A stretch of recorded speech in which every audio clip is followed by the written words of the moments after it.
Okay guys, so I have $5 currently in my trading account. How do I grow it?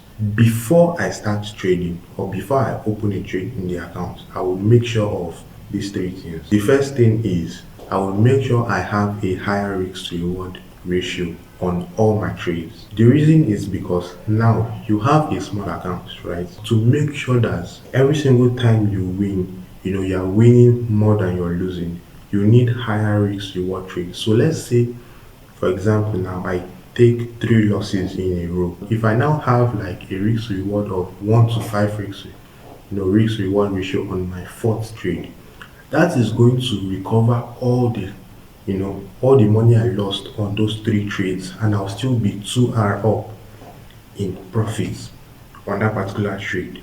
So that is the reason why you need to have higher risk reward ratios.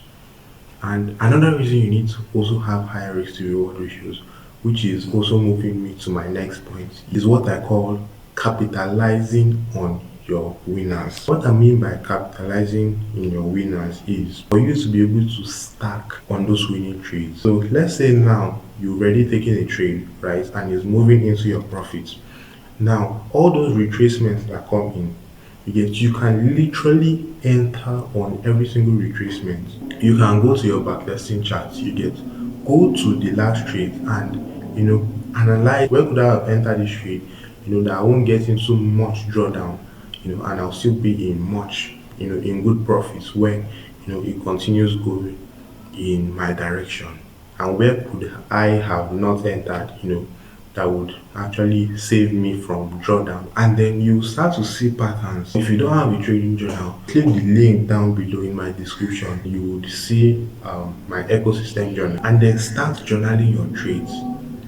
So that you will be able to see those patterns where you could actually enter and maximize, capitalize on those winners. You would eventually make more money. And that moves me to my next most important point, taking high probability trade setup. What will give you the edge is if a trade is not meeting all your criteria, like all your entry criteria, do not enter it. It's that simple, guys.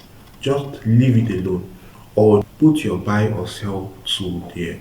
And then you start to notice that most of the times that you take these trades, you're always in a loss. And then you now learn, okay, this is the trades that I shouldn't be taking, and this is the ones I should be taking. All those high probability trade setups. Now, this is just how you should grow a small account. If you want to actually know the strategy I'm using to grow my small account, go and check out this video on the scalping strategy I use, to grow my account that give me high risk reward trade.